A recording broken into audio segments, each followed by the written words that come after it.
And yes, we are finally at the end of my predictions videos for this year here in 2022. We are ending it off with the NL West. Now, before we get into the video, guys, I'm going to need you to do a couple of things for me, please. First, leave a like on the video if you enjoyed. Next, go over, smash the red button, go subscribe, then go over, ring that bell, get notified so you know when exactly I'm pumping out great baseball content here on the channel. And finally, if you want to get active, go down below in the comments section. I would love to hear your thoughts on my predictions for the NL Western Division. Alright, coming in 5th place in the West is the Diamondbacks at 53 and 109. Yep. Now for Coda, they have the Diamondbacks in 4th place with 72 wins and 89 losses, okay? First, I'm not gonna lie, I totally forgot that Madison Bumgarner was still on the Diamondbacks. Matter of fact, he's actually in the midst of a 5-year deal, 2022 being his 3rd with the Diamondbacks. Now, last year, Mad Bum was terrible, going 7-10 while posting a 4.67 ERA in 26 starts. Now, this was a far cry from his nearly 20-win seasons in San Francisco a couple years back. So he needs to improve big time if the Diamondbacks want to get their money's worth out of him. Now, they have Zach Davies, who was good in the first half for the Cubs in 2019, going 5-6 with a 4.37 ERA and opponents hitting just .249 against him pre-All-Star break. However, he struggled mightily in the second half, having an ERA over 8 back in 19. So hopefully he can bounce back for his new team in the D-backs here in 22. Now, other than those two guys, they have no one special on that starting staff, I'd say. Now, the offense is not great as well. I mean, Marte is good, but I think he'll be dealt at some point this year, barring he hits more than 25 home runs and drives in more than 85 RBIs, because last year was a down year for Marte, and 2020 was a wash, but, 2019 was great for that guy. Now, Nick Ahmed will be moved as well if he returns to his 2019 form, where he hit 19 home runs and drove in 82. But other than those two guys on the offensive side, I just don't see the D-backs scoring any runs this year. Coming in 4th place in the West is the Rockies at 72 and 90, okay? Now, Pracoda had the Rockies in last with 66 wins and 95 losses. Now, I basically switched the bottom two teams in this division. I gave the upper hand to the Rockies in this scenario, just because of their offense. I mean, they added Kris Bryant, who will probably become a Hall of Famer because of the amount of time he'll spend in Colorado in the next couple of years. Still have Charlie Blackmon, who did have a down year in 21, but when right, is an all-star who cracks 30-plus home runs and 70-plus RBIs. And I think he'll be better this season in 22. Now, they had C.J. Cron at first base, who bounced back last year with 28 home runs and 92 RBIs after he suffered a knee injury in 2021 with Detroit. However, I could see them trading him if he does do well and the Rockies are out of it come late July. That's the only downside. So all in all, they have a nice offensive team who can definitely score some runs as always. However, their starting pitching, in my mind, got worse this season with the loss of John Gray going to the Rangers, a guy who was a great bright spot for them in the rotation the past couple of years. Now, when it comes to how the rotation stacks up today, Marquez actually posted a better record and ERA at home than on the road. That's really different, as he put up a record of 8-3 with a 3.67 ERA at home and a record of 4-8 on the road with a 5.38 ERA. Now, it's going to be a big year for Kyle Freeland in 2022 because he needs to prove to the Rockies that he belongs in this league. The same can be said for Senzatella, as he went 4-10 last year with a 4.42 ERA in 28 starts. Freeland and Senzatella, big years for them in Colorado here in 2022. Massive. Coming in 3rd place is the Giants at 83 and 79. Now, Pracoda had the Gigantes in 3rd also, with 77 wins and 84 losses. Now, this is where I have a problem with what the computer has to say for this NL West. The Giants, they were a 107-win team from a year ago. They're not going to forfeit 30 wins here in 2022. They're just not going to drop off that badly. I mean, it's not like they tore the entire ball club apart here, okay? Now, I will say, some major guys have departed from that team ahead of the new season, like Kevin Gausman in the rotation, who went to Toronto, and of course, Kris Bryant, who they picked up at the deadline last year, who is now with the Rockies. But when it comes to their starting pitching, as it stands offense today, it's good. I mean, Logan Webb was great for them in 2021, going 11-3, with a 3.03 ERA and 26 starts. They added Rondon to their mix, who held opponents to a 189 batting average last year, and they have DeSclafani, who won 13 games for them in 2021. So their starting pitching is solid. I like it. Now their offense is pretty much the same as last year, with the exception of course KB in the lineup. Now they added Jack Peterson, which I love that move. I love that guy. I mean, he's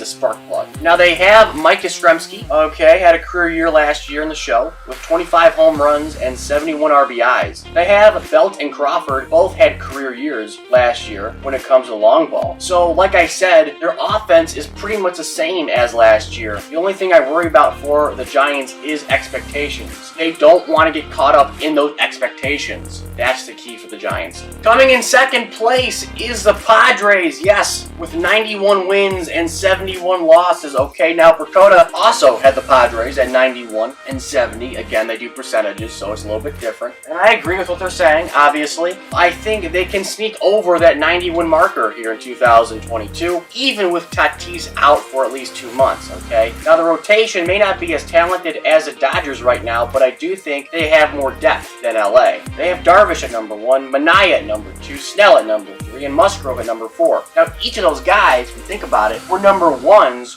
for their former teams. So to me, that just shows you how deep the Padres starting pitching really is. But I know they ultimately all have to perform, which is something Snell and Darvish and Musgrove all struggled with down the stretch. Now their offense is still strong. Now Machado was a 30-plus and 100-plus guy last year in 2021. Now Jake Cronenworth, he was a 20-plus home run guy and had a swinging strike rate at 5.4, which was tied for 7th lowest in the MLB. They also added Luke Voigt, the former Yankee, to their offense, a guy who only hit 11 home runs and 35 RBIs last year, but he did lead all of baseball in home runs in the shortened 2020 season for the Bombers with 22. So maybe his power will return when he comes to San Diego, as their ballpark is very, very right-handed hitter-friendly. The only question I have for the Padres is Eric Hosmer. Now, with Tatis out for at least 2 months, are they still willing to move him? Because he was a big name thrown around,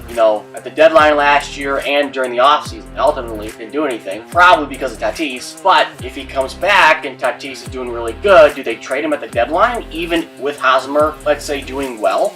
That's a big question for the Padres. I would like to know the answer here in 2022, but we'll have to wait and see on that one. Coming in first place, no surprise, here is the Dodgers with 101 and 61. Now, Percoda had the Dodgers with the same record. Couldn't agree more. They are still a 100-plus win ball club. The rotation is solid, but it's not stellar, like from a couple years ago. Buehler is their number 1, who I think has a chance to be a top 3 or 5 starting pitcher in all of baseball. Now, Urias is awesome as well. A 20-game winner from a year ago, with opponents hitting just .219 against him in 32 starts last season. Now, their number 3 is Kershaw, who racked up 10 wins last year in his 14th season in Dodger Blue. However, I feel that if Bauer can somehow come back to the Dodgers here this season, then I think he makes their rotation stellar.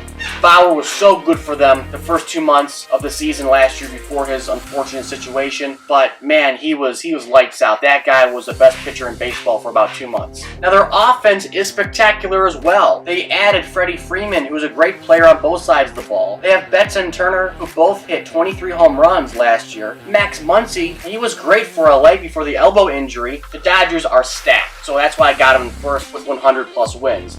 And that's all I got for today's video. Please like, comment, and subscribe. Comment down below your thoughts. And as always, I will catch you guys later.